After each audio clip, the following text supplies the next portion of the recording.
So the next talk is by Oriol Nieto. Oriol Nieto did his undergraduate in the UBC, then he did the master's with us here at the UPF, then he did another master's at the Stanford, then he did a PhD at NYU, and now he's working with Pandora, which is one of the main music streaming services there are. We don't have them here for copyright issues, so you can only listen to Pandora in the US, Australia, New Zealand, and some other places. So that's too bad, but it's one of the major players in our field. And clearly, all the deep learning revolution has arrived to music, but maybe a little bit later than in some other fields. But it has caught quite fast and very strongly. So in the next few talks, we will see some of that. As in the case of speech, also many of the ideas came from image and from other areas, and we have been trying to incorporate them in music with very good success. And Oriol will tell us about all that. Thank you, Terry. I'm just going to try the sound real quick.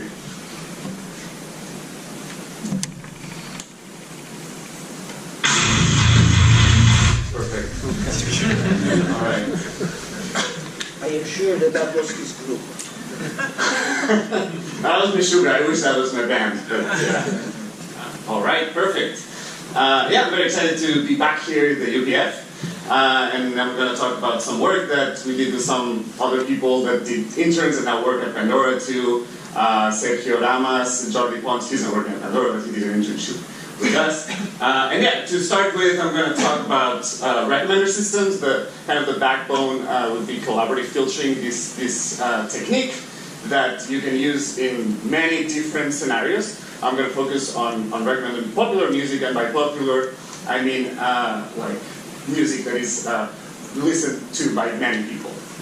So imagine that you have a system with many tracks to recommend and many users in your system, and these users have given feedback to specific items. So for example, thumbs up or thumbs down, but you can also think like, I don't know, they've added tracks to a certain playlist, they've spent a certain amount of time in certain specific tracks, so you can use all of this feedback and put it into this massive, giant, sparse matrix from which you can extract very relevant information. And more specifically, you can factorize this matrix, and these would invest these two different types of matrices that would. Oops, should I stop the WhatsApp? No. All right. So this would span this new space of k dimensions, in which you can actually project tracks as embeddings of k-dimensional embeddings into this new created space of k dimensions, and also users, and they would go to the same closed space into this k-dimensional space. And that is really powerful because when you have certain tracks in certain cluster in this space, you can actually recommend them, and you have also the users, and using something like cosine distance or even Euclidean distances, you can easily recommend items to specific users.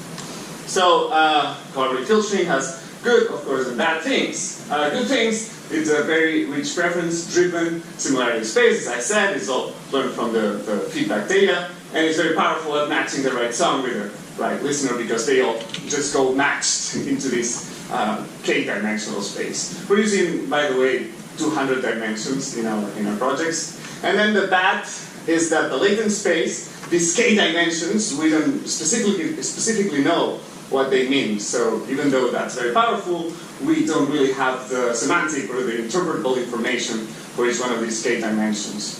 And then the most important part, or the worst part of this collaborative filtering is that it can only recommend items that have already been rated. So we don't really know what to do with those items that we don't have much information. For those, in our case, this music that is not really being listened to very much, or basically zero. That's basically the long tail tracks that barely spin at all, and that's usually called a cold start problem. And that's what I'm going to be focusing for the rest of this presentation.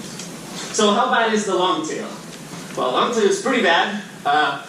If you get all the tracks and sort them based on how many times they spin in your service, only like the like a very, very small percentage of them, they're really popular, and the rest, they have like this gradual tail, and this would be already a very kind of cold part of the spectrum of all tracks, but this is only the 0.01% of our collection. So if you zoom out, you see that the curve is still visible, but this 1% is like really cool.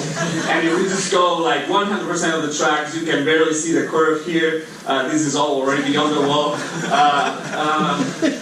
And this is 0%, around 60% of tracks didn't spin last week in Pandora. So this is how bad how long the long tail is, and that's what we're gonna try to actually use this content, because yeah, a lot of these tracks are gonna be terrible, but some of them are just gonna be really cool tracks that from artists that are undiscovered.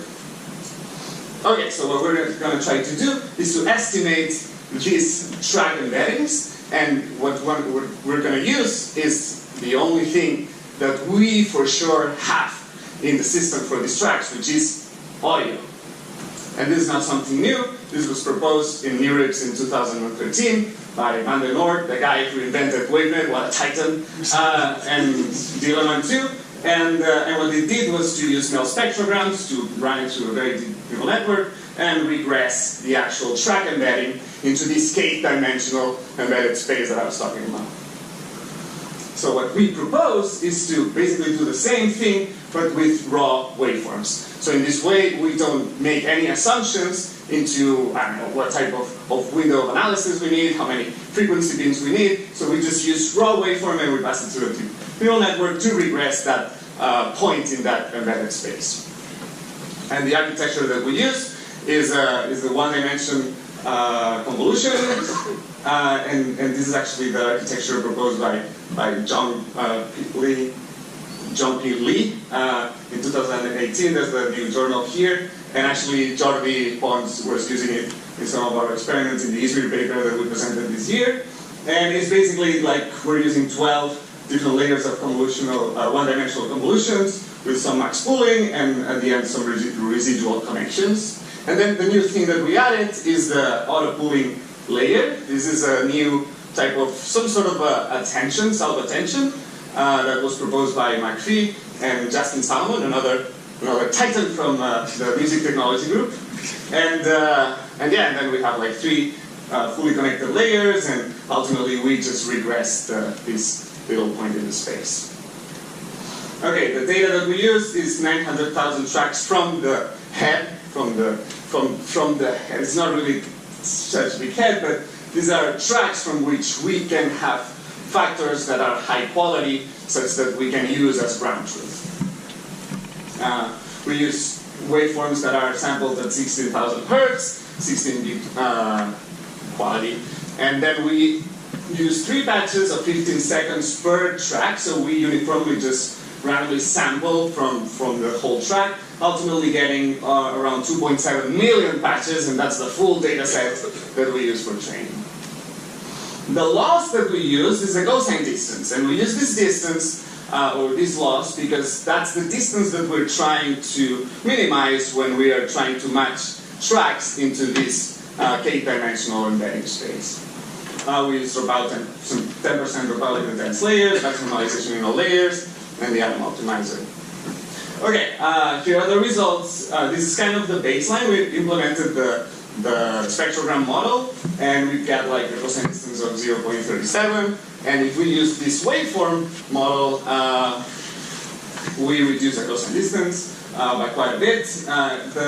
It takes less amount of epochs to train, but each epoch it takes longer per epoch. However, this way we don't need to store any type of low-level feature representations from audio, because we're not assuming anything from the audio signal. We're just like going straight from the waveform, which is really good. But can we do better? Yes, we can, because we have the Music Genome Project, which is the largest human annotated data set. That is, unfortunately, it's private. But yeah, we're gonna just leverage it, and it has about like over 1.5 million tracks that have been manually annotated.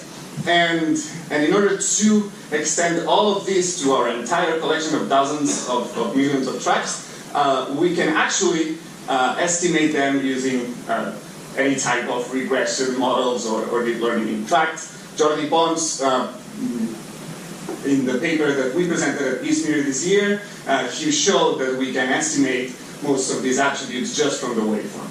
So using these estimated music genome project attributes, we can actually just use that to again regress that point in the k-dimensional space.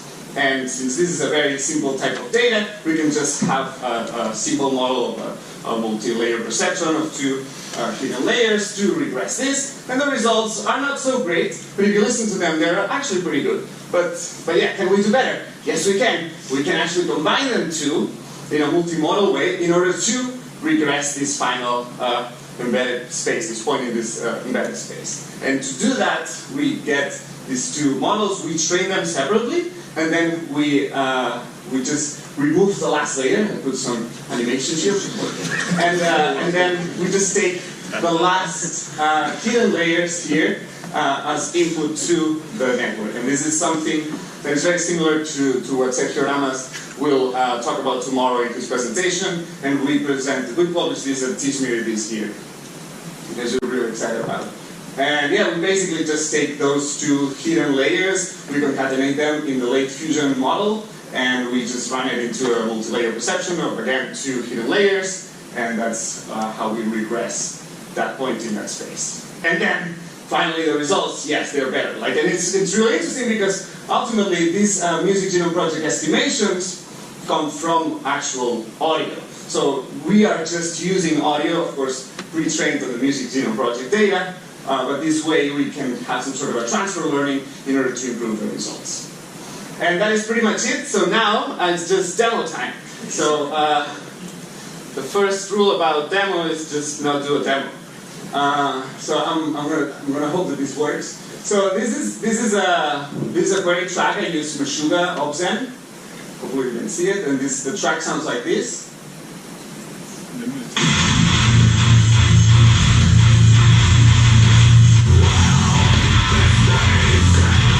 Great. And then the closest song that you can find, and this is a set of 7 million songs, it would be this one.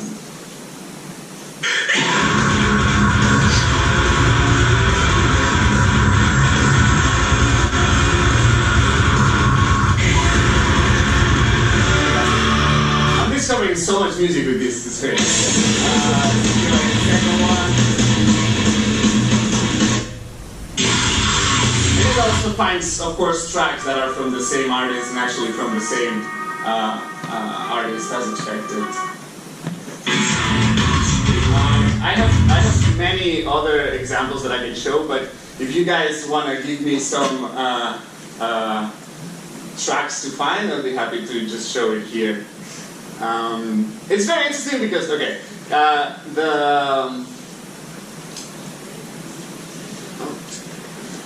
where did it go? Did I close it?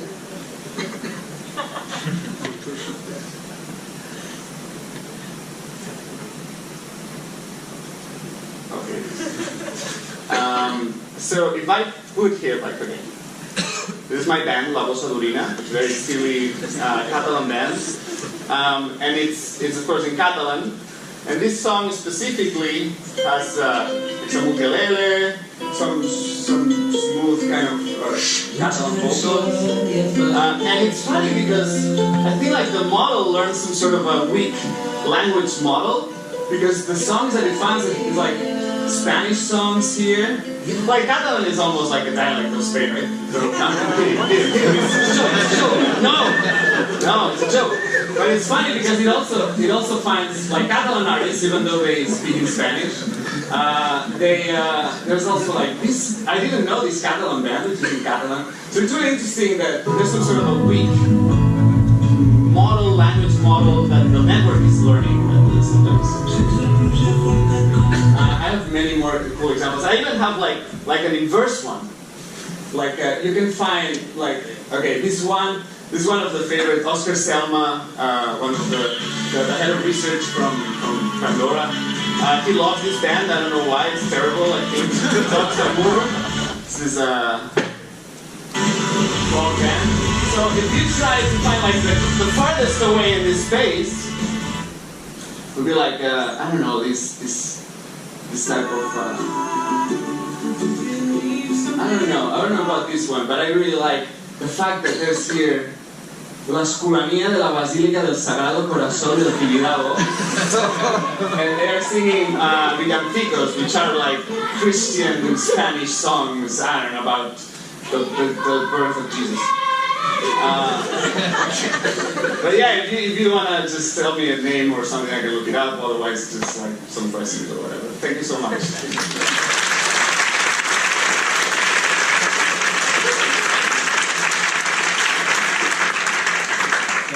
Thank you very much. I don't know much about your taste for music, but so independently of the music taste, any question about this presentation? No examples? You don't want to try it? Something. What? Meshuggah? The inverse of Meshuggah. Oh, the inverse of Meshuggah. It's funny. It was like some sort of electronic stuff. Let's see. Meshuggah. So I might bleed. It's just a few seconds. Hopefully. Yeah, so let's see. What is this?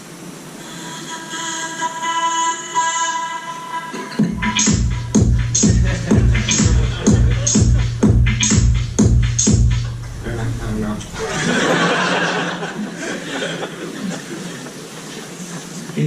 I have a basic question. So what is the difference in the annotations between the genome projects and the annotations that you had for collaborative filtering?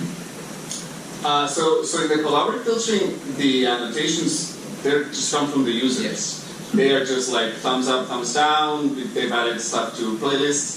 And the music genome project annotations, they come from musicians that work for Pandora that have actually listened to these tracks, and they have annotated them like one by one. And they are annotated them as labels, or like is this the type, or is it also thumbs up, thumbs down? It's some of them are binary, but a lot of them are like a number between 0 and 11. But also similarities across. No. They have like up to 400 attributes. Okay. And it's like, I don't know, like breathy voice, is the guitar nylon string, or okay. So they could be binary or more granularity, but it's about styles, where the other ones are I like it or not. So yeah, it's pretty different. Okay.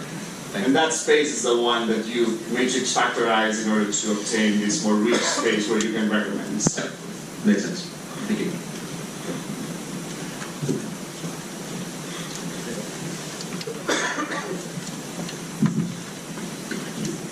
Very fun talk, thanks. So, first question is about loss functions. So, there has been a known loss function called dynamic type wrapping back then, like 10 years ago, more or less. Have you tried something different than cosine distance? So, the cosine distance makes sense in the context of this space that I'm trying to regress. Because ultimately, that's what we use in order to recommend songs just from the head, those songs that we have feedback from.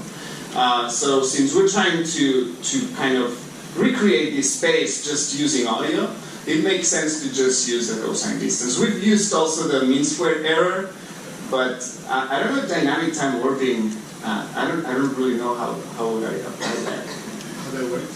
No, I understand how that works, but not in the context of network optimization.